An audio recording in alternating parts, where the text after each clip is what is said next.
Some people rock and some people roll.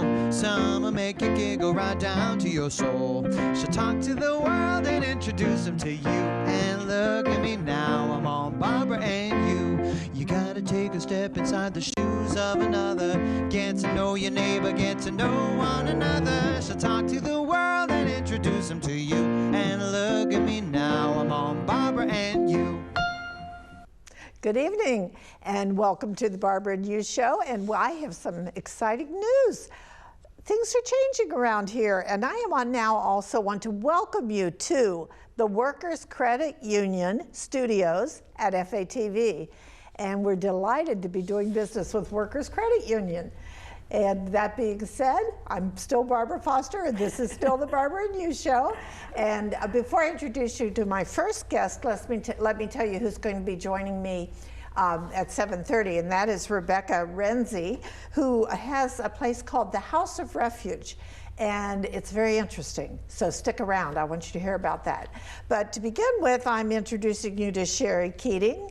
And if I gave you all the numbers and letters that go behind your name, I'd be talking far too long, Scherrie. And I'm sitting here trying to remember how long ago we met. It's been quite a while now. Maybe 3 years. Is that I had all? just started my company, or maybe it was I thought before it was before then. you started your company, because Right. I remember you starting your company. Now, in addition to being an RN, you are so many different things. You tell the audience about your credentials. So I'm a registered nurse for over 36 years, and I'm a certified diabetes educator, but that name is actually changing to a diabetes care and education specialist. And then I'm also certified as a dementia practitioner and certified in Ageless Grace, which is a brain health program that I just became an educator for, and certified as a diabetes prevention program lifestyle coach. And what else do? You're really taking it easy. No, you're also a public speaker. I am. I actually founded Diabetes Care with a K Consulting, and my company's mission is to help prevent and manage diabetes. So I am a public speaker, and I speak, I offer continuing ed credits or programs for healthcare professionals, community programs, corporate wellness, and I actually was just confirmed as a keynote speaker for a conference in Indiana, which I'm really excited about. A keynote speaker for? It's an aging and wellness conference. It's called the Mid-American Institute of Aging and Wellness out of the University of Southern Indiana. And so they just confirmed me last week as a opening keynote speaker on day 2. Congratulations. Thank you so That's much. a biggie. I'm excited because you know what? It's really, I'm all about increasing awareness and educating people to prevent and manage diabetes. And so this gives me, allows me to take my message nationally, which is very exciting for me. Let's go back to some of the basics, although before I do that, I want to mention that you will also be speaking a week from tomorrow, December 4th, at the, Women's Leadership Connection for the North Central I'm trying Chamber. to remember, are we at Great Wolf?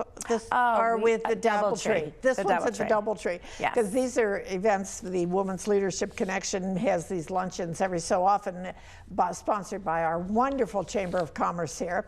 And if you're interested in attending, just call the Chamber of Commerce, and I'm sure there's room for a few more people. But you and my friend Andrea Seward, who's a wonderful photographer, are going to be the speakers there. I know it's not quite as prestigious as the national gig, but... You know what? I love the Chamber. I'm actually a Chamber ambassador, and day 1 of my company, I actually started my company on September 17th, 3 years ago, and I went to the Chamber on that day when I started my company and went to a sales leads meeting. They were called that. It's called Connect North Central now.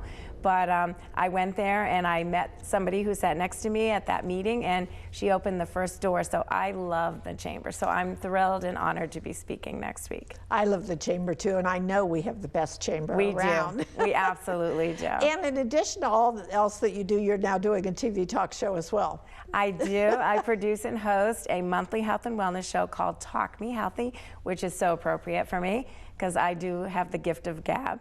And I love to talk, and I'm very passionate about health and wellness. So it's usually I have a YouTube channel, so you can see my shows on YouTube and my website. Okay, and I want to back up a little bit about the basics of diabetes, but I want some tips on this health and wellness thing too before this half hour's over. Sure, absolutely. But is there a misconnection, or just are people generally not as aware of diabetes as you would like them to be? I would say pre-diabetes is where we need to increase awareness. So everybody knows somebody with diabetes, right? Do you know someone with diabetes? Yes. So everybody does. So what started my passion is being a nurse in cardiovascular disease and diabetes for over 36 years and not knowing that we could prevent diabetes. And so for me, that was like my aha moment, and I decided that that's what I was going to do, is I was going to increase awareness, offer screening and prevention education. So yes, I think the awareness issue is with prediabetes, and that is the time that we need to act and make lifestyle changes to lower our risk of developing type 2 diabetes. Okay, and how do we do that? Okay, so we need to understand exactly what prediabetes is. So prediabetes and diabetes are diseases of insulin resistance. So what does that mean? That means that our body makes insulin. We have an organ called the pancreas. It produces insulin in response to food that we eat, and it is sort of the key that opens our cell doors to allow the sugar that we've made from food to go into the cells to be used for fuel. So without insulin, sugar doesn't go in the cell, and instead it goes in our bloodstream and attacks our blood vessels. So when you hear of people with eye disease, kidney disease, nerve disease, those are complications of having chronic elevated blood sugar. And cardiovascular disease is actually the #1 cause of death and disability for people with diabetes.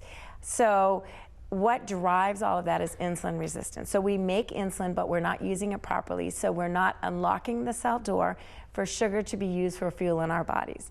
When that happens, our body compensates. So what does that mean? That means that our body says, okay, why don't we just make more insulin and try to overcome the resistance, and we will fix the problem. So we overproduce insulin, and it still doesn't fix the problem. But this isn't something that people conscientiously do. No, this is all happening inside the body. In this wonderful machine we have. Exactly. We have an amazing machine. And so the body says, okay, we're going to produce more insulin, so we hyperproduce insulin. But in the meantime, while we do that, we're actually burning out the cells in our pancreas that make insulin. So the body can only compensate for so many years. And so we have too much sugar circulating in our bloodstream. We have now too much insulin, which gets stored as fat, which compounds the problem. And then our bodies can do this for up to 10 to 20 years. And during that time, if you go to the doctor and you have a blood test, your blood sugars, if you have prediabetes, will be elevated but not high enough to be diagnosed with diabetes. So when you get told you have prediabetes, that is the time that we need to act. There was an actual study called the Diabetes Prevention Program. It was in 1999 to 2001. And what that study showed was that intensive lifestyle changes, healthy eating and exercise, specifically lowering our bad fats, which are called saturated fats, so processed food, high-fat foods. If we lower the amount that we eat, we lower our calories, we lose 7% of our body weight, and we exercise for 30 minutes, 5 days a week, we can reduce our risk of type 2 diabetes by 58 to 71%. Wow. It's huge. That's amazing. So if you weigh 200 pounds, 7% of your body weight is what, 14 pounds? I can't do the math. So it's not a lot. So people think, oh my goodness, I have to lose 30 pounds, 40 pounds, 50 pounds. It's simply 7% of your body weight.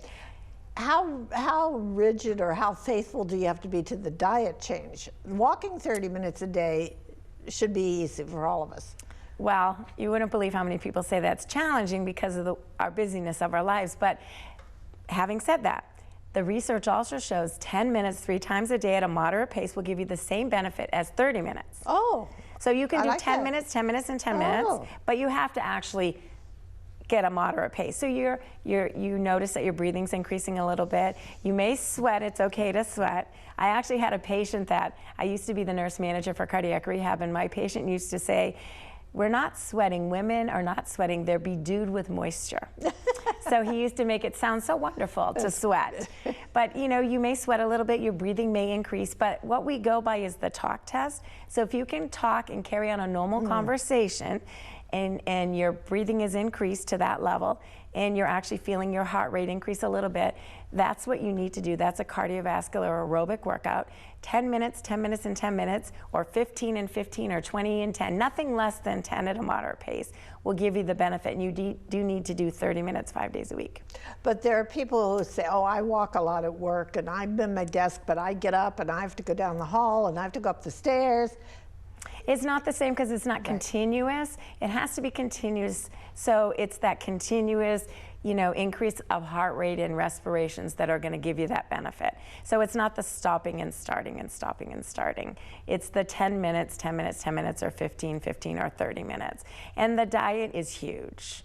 We really, you know, we have an obesity epidemic. I actually have a map that shows, the CDC just released a new map of a self-reported prevalence of obesity by states. And I can tell you, it is eye-opening, eye-opening. I think we're in the 25 to 35%, don't quote me, but somewhere in there, of the obesity rate for Massachusetts, self-reported obesity. So a third of our population in the state of Massachusetts is obese. Wow. Would fast food have a lot to do with that? Absolutely. And you know what? Our lifestyle, we're very sedentary today. We do a lot of sitting in our jobs. We do a lot of sitting on the computer, on our devices, our phone, laptops, tablets, everything. We've become very sedentary, and we eat a lot of high-fat processed foods. We need to go back to the basics. But in order for this to prevent the onset of diabetes, you have to have both. You have to have a controlled diet and the exercise. You can't say, well, I'll do the exercise, but I'm still going to eat my whatever. No, you have to lose 7% of your body weight by healthy eating, and that's lowering your saturated fat. So those come from animal products. So I used to tell my patients, instead of two-legged animals, you want to do, instead of four-legged, you want to do two-legged and those that swim. More of that. So the Mediterranean diet is really very healthy, and that is very, you know, more plant-based, and so we need to add some healthy fats versus the bad fats. Healthy fats are our avocados and our nuts and our olive oil, you know, things like that, and less of the processed foods and, you know, high cholesterol. But 7% of your body weight. So if you have excess weight around the middle, that actually leads to inflammation, which leads to heart disease and stroke. So you got to get that belly fat, we call it, and we got to get that down. And by exercising and losing 7% of our body weight by diet and exercise, that's a good starting point. What triggered your intense interest in diabetes? You're not diabetic yourself, are you? No, I'm not. But you know what? My whole nursing career was cardiovascular disease and diabetes. And so I became a certified diabetes educator, and I see the consequences. You know, Barbara, the sad thing is that the statistics show 1/3 to 1/2 of people with diabetes are not in control of their blood sugar. People are dying prematurely from eye disease, kidney disease, nerve disease. If we can get people to prevent diabetes by simple lifestyle changes, why would we not want to advocate that? You know, as a nurse, we didn't ever talk about prevention. We always talked about managing diabetes, but we can prevent diabetes. So let's talk about prevention, because when we prevent diabetes, we're also lowering blood pressure, we're lowering cholesterol, we're lowering our risk for cardiovascular disease and stroke. So not only are you preventing diabetes, but you're also preventing all the comorbidities that go along with diabetes.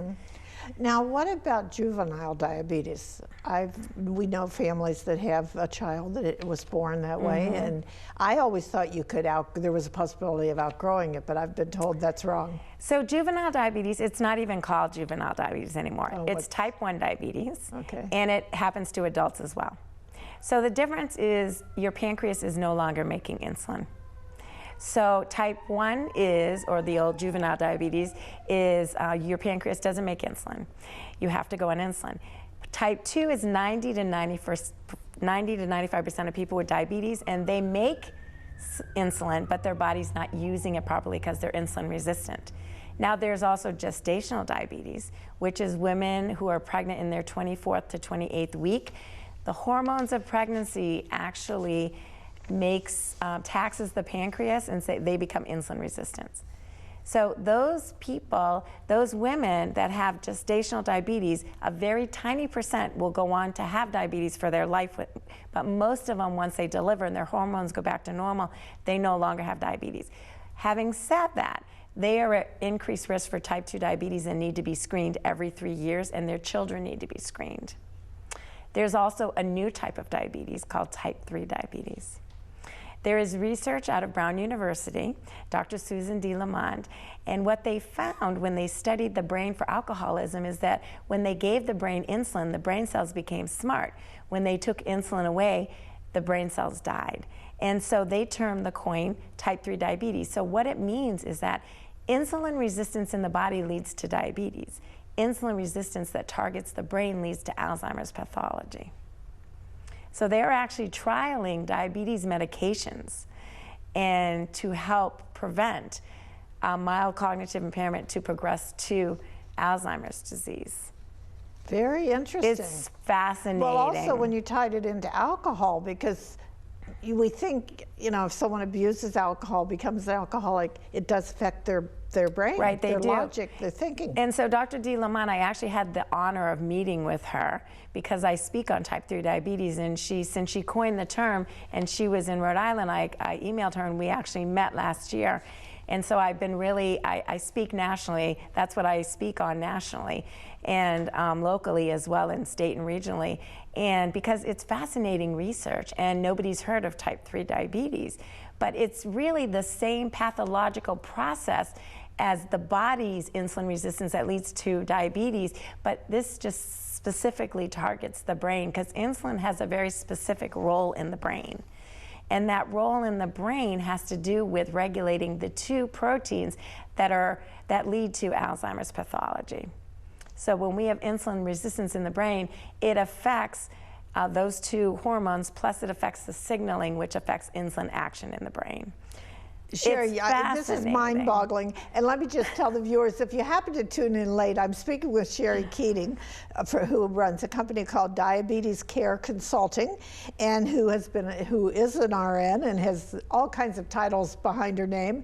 And I'm so glad to be able to talk to you tonight. But my mind is a whirl because it's almost too much information to absorb. You know what, diabetes is a very complicated disease, and that's why people who have diabetes, it's a full-time job. It affects every system in the body. So prevention is the key. And even Dr. D. Lamont said, yes, we're researching type 3 diabetes, but it all goes back to the same thing, insulin resistance, whether it's in the brain or in the body. We have to make lifestyle changes. It's all about lifestyle, lifestyle, lifestyle.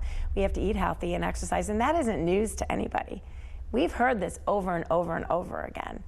But there's scientific evidence that shows that in the diabetes realm, we can prevent diabetes by eating healthy and exercising, and all the associated comorbidities will improve as well and lower our risk. And I think I hear you saying, correct me if I'm wrong, I think I hear you saying some other diseases that we have could have been prevented with just what you're saying. Absolutely, for the diabetes. Absolutely, because what are the risk factors of diabetes? High blood pressure, elevated cholesterol, essential adiposity, which is that excess weight around the belly, or belly fat, we call it. It's not a very attractive term, but you know, it's fat that actually is in our abdomen that pads the internal organs, and that leads to a fatty liver, and it leads to inflammation throughout the body.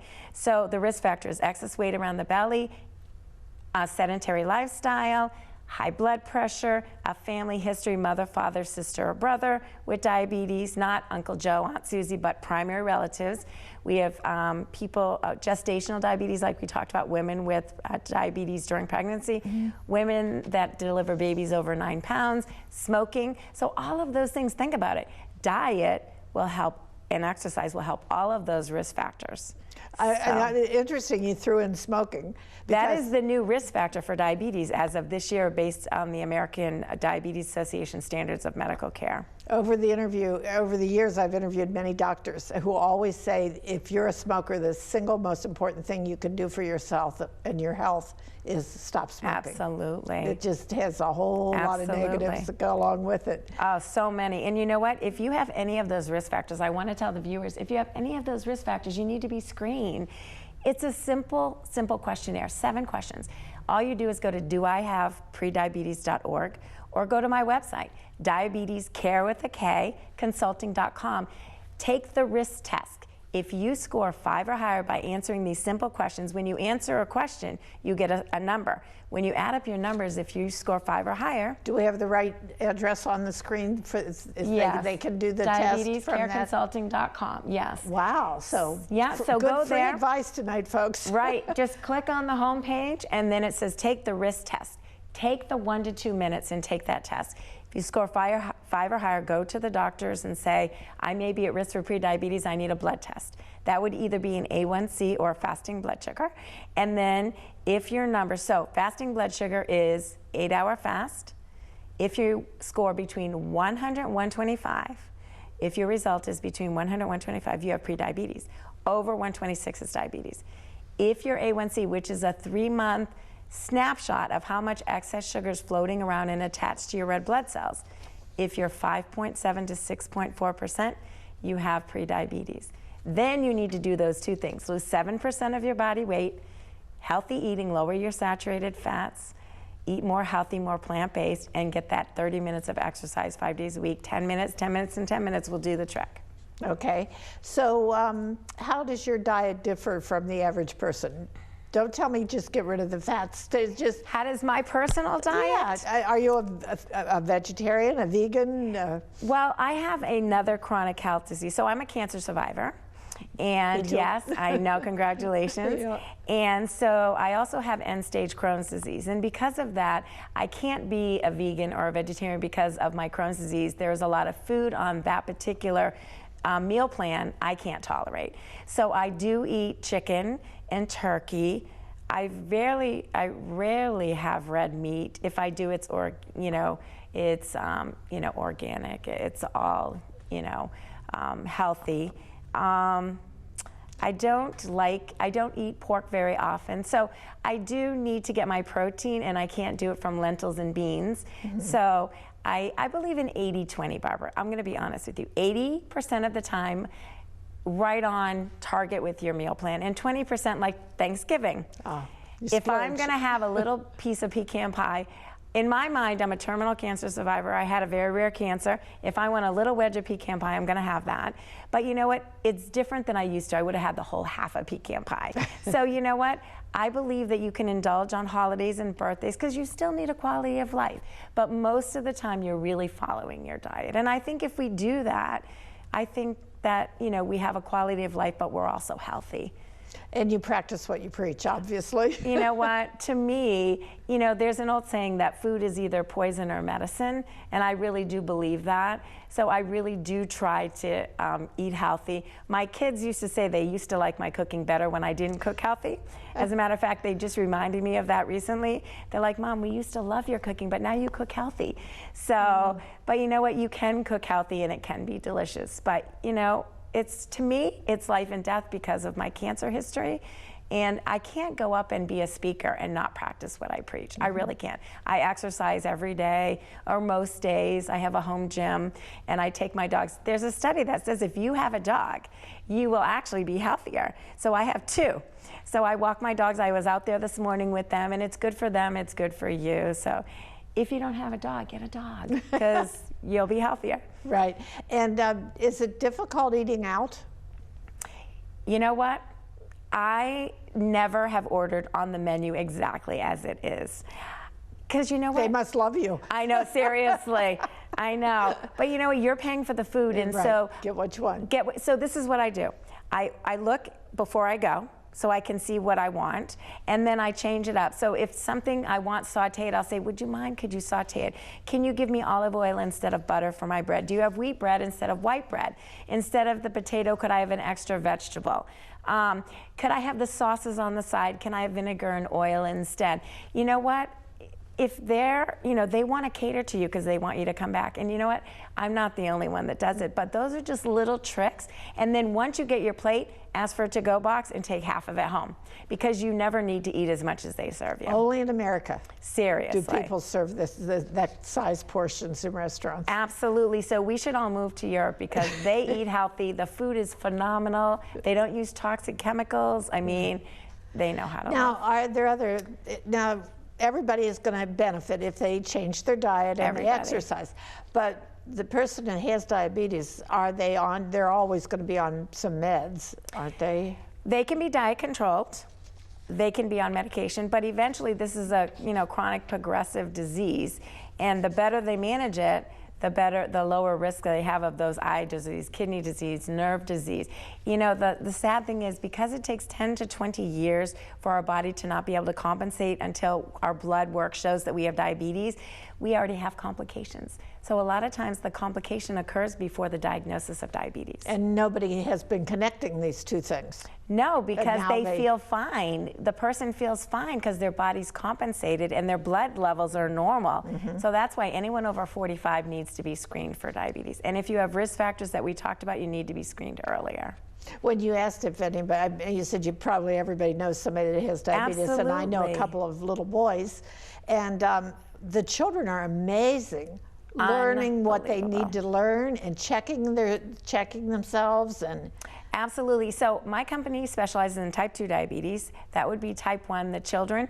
And although, the sad thing is, because obesity is now trickling down to our teens, we now have teenagers that have high blood pressure, elevated cholesterol, and diabetes type 2.